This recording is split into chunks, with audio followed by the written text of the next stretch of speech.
제가 video calling 들어오면 동그래. 자. Hello everyone. Làm thôi. Welcome. Ai na hostel life ko mali kaya nam de na do kasi nam ge tau bane. Ngasi si ay am tale ay gi ka pum chai chai no chen no am tale. Ay kamay no khutan naman ay. Tanla ta le ya ba do. Khandi.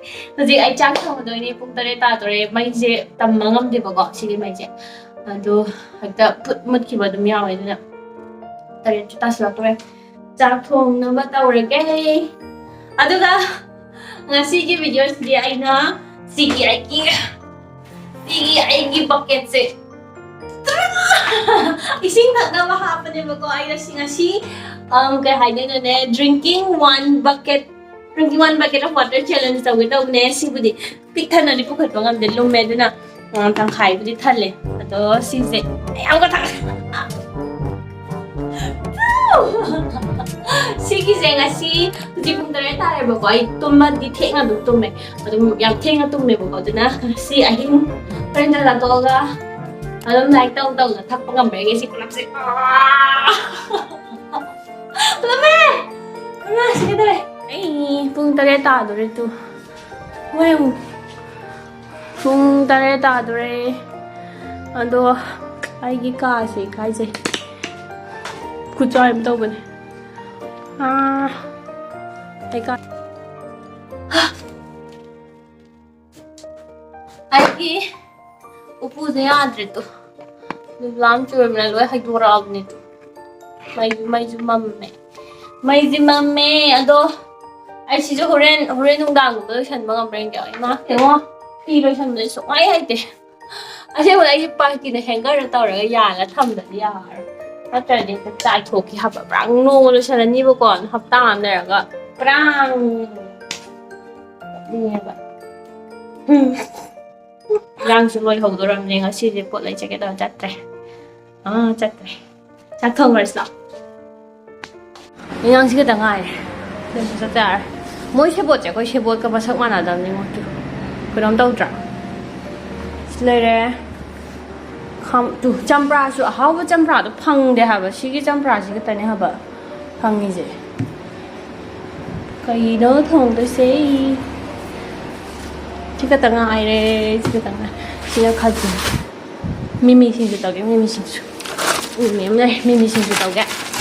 Hey, Mimi seems to dog.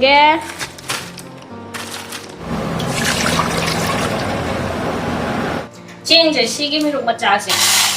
Khi mà nó bị gây ra trong con này chúng chắp chắp được chúng chắp chắp được chúng em bị xin chú tăng khoản ní comment thì bắt cái tao rồi siga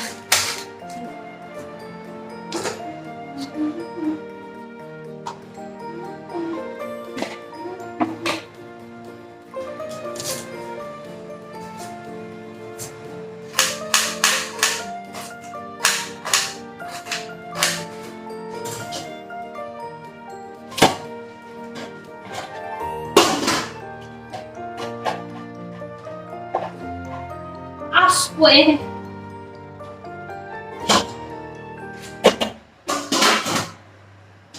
chị muốn mua bộ món ăn bật đấy lấy ra chảo tí nữa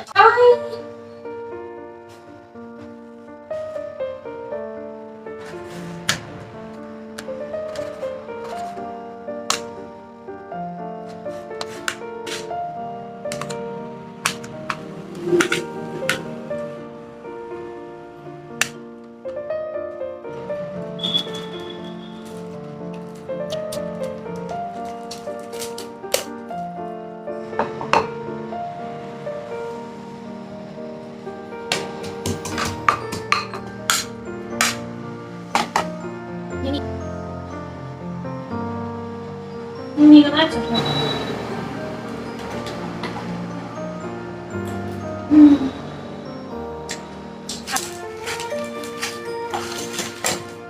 Kaya mo matanda pa. 친구 양 짜야 돼, 하더라고. 하와이 참도 합쳐서 짜. 친구 하더라고. 하데 나 cái nhóm mà tôi hình là chọc tôi đi đúng sai. Mai mọi chị ꯃꯥꯏꯅ ꯆꯥꯔꯦ ꯑꯩꯗꯤ ꯊꯄꯤ ꯀꯩꯀꯥꯁꯨ ꯑꯗꯨꯝ ꯍꯥꯞꯄꯅꯤꯅ ꯍꯥꯎꯋꯦꯕ ꯉꯁꯤꯗꯤ ꯀꯌꯥ ꯍꯥꯎꯇꯦ ꯀꯩꯀꯥꯅꯤ ꯀꯥ ꯂꯩ ꯂꯥꯛꯑꯣ ꯆꯥꯛ ꯆꯥꯔꯁꯦ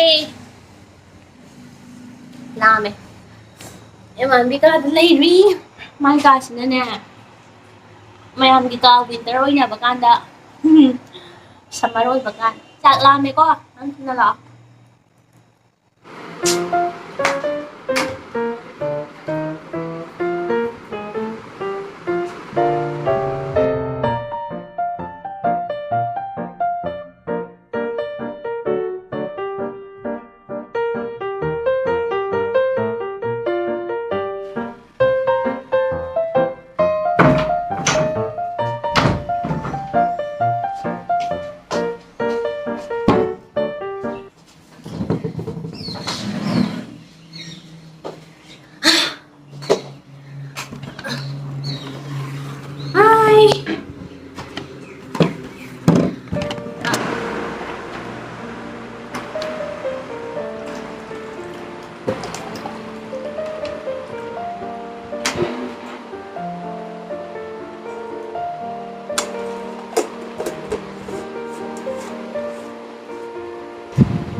ꯑꯩ ꯁꯤꯅ ꯅꯦꯛꯁ ꯗꯦꯅꯦꯕꯀꯣ ꯀꯥ ꯂꯣꯏꯁꯟꯕ ꯂꯣꯏꯔꯦ ꯉꯔꯥꯡ ꯑꯩ ꯀꯩꯝ ꯂꯣꯏꯁꯟꯕ ꯉꯝꯗ꯭ꯔꯦ ꯑꯗꯨꯝ ꯑꯇꯣꯞꯄ ꯚꯤꯗꯤꯑꯣꯕꯨꯗꯤ ꯅꯝꯃꯦ ꯑꯩꯒꯤ ꯃꯤꯅꯤ ꯐ꯭ꯔꯤꯖ ꯂꯥꯛꯑꯦꯕꯀꯣ ꯑꯩꯈꯣꯏ ꯆꯦꯒ ꯃꯥꯟꯅꯩꯌꯦ ꯑꯗꯨꯗꯣ ꯄꯨꯔꯥ ꯑꯟꯕꯣꯛꯁꯤꯡ ꯇꯧꯔꯒ ꯄꯣꯠ ꯆꯩ ꯍꯥꯞꯄꯅꯦ ꯑꯗꯨꯒꯤ ꯃꯤꯅꯤ ꯐ꯭ꯔꯤꯖ ꯍꯥꯡꯕꯩ ꯕ꯭ꯂꯣꯛꯇꯨꯅ ꯃꯊꯪꯗ ꯊꯥꯒꯠꯆꯔꯛꯀꯦ ꯋꯥ ꯌꯥꯝ ꯁꯪꯉꯦꯉꯣ ꯑꯩ ꯎꯄꯨ ꯐꯖꯅ ꯂꯣꯏꯁꯟꯈ꯭ꯔꯦ ꯑꯗꯨꯒ ꯋꯥꯔꯦ ꯄꯣꯊꯥꯔꯤꯁꯦ ꯉꯥꯛꯇꯪ ꯂꯩꯔꯒ ꯑꯩ ꯉꯥ ꯌꯦꯡꯕ ꯆꯠꯂꯨꯗꯣꯏꯅꯦ ꯑꯩꯒꯤ ꯉꯥ ꯌꯦꯡꯕ ꯆꯠꯂꯨꯗꯣꯏꯅꯦ ꯑꯗꯨꯒꯤ ꯕ꯭ꯂꯣꯛꯁꯨ ꯃꯇꯦꯛ ꯑꯗꯣ ꯑꯩꯅ ꯍꯧꯖꯤꯛ ꯑꯗꯨꯝ ꯁꯤꯖꯤꯟꯅꯕ ꯑꯩꯒꯤ ꯏꯟꯇꯤꯃꯦꯠ ꯋꯥꯁ ꯑꯃ ꯎꯠꯆꯔꯝꯒꯦ ꯑꯩꯅ ꯃꯃꯥꯡꯗ ꯄꯟꯈꯤꯕ everteenꯗꯣ everteen ꯀꯥꯏꯅ everteenꯒꯤ ꯑꯣꯏꯗꯣꯏꯅꯦ ꯑꯍꯥꯟꯕꯒꯤꯁꯤꯅ natural intimate wash with yogurt ꯌꯥꯎꯋꯦ ꯁꯤꯒꯤꯁꯤना 14ꯁꯀꯤꯅꯦꯕꯀꯣ ꯁꯤꯗꯤ ꯑꯩ ꯁꯤꯖꯤꯟꯅꯗ꯭ꯔꯤ ꯃꯥꯒꯤꯅ ꯄꯝ ꯀꯩꯀꯥ ꯁꯨꯃꯥꯏꯅ ꯌꯥꯎꯋꯦ ꯃꯊꯛ ꯀꯩꯀꯥ ꯑꯩꯅ ꯁꯤꯖꯤꯟꯅꯕꯁꯤꯅ ꯁꯤꯒꯤꯁꯦ ꯁꯤꯅ natural intimate wash ꯁꯤꯅ ꯀꯦꯝ ꯊꯥꯗꯦ ꯁꯤꯒꯤ everteenꯒꯤ intimate washꯁꯦ 100% natural ꯑꯣꯏꯌꯦ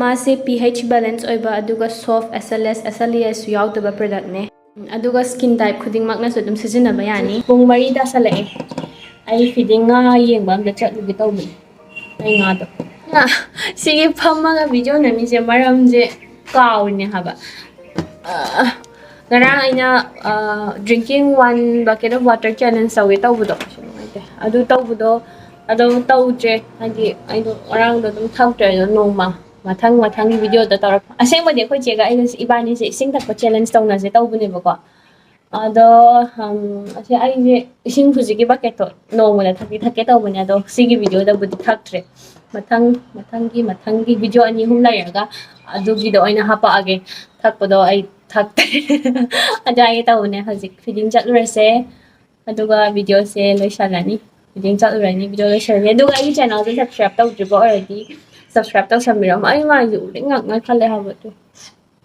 ꯑꯩ ꯆꯥꯕ ꯊꯛꯄꯁꯦ ꯊꯥꯎ ꯈꯔ ꯆꯥꯕꯩ ꯊꯥꯎꯁꯨ ꯆꯥꯕ ꯈꯪꯗꯦ ꯀꯔꯤꯒꯤꯅꯣ ꯍꯩ ꯃꯍꯤ ꯈꯔ ꯊꯛꯄꯅꯦ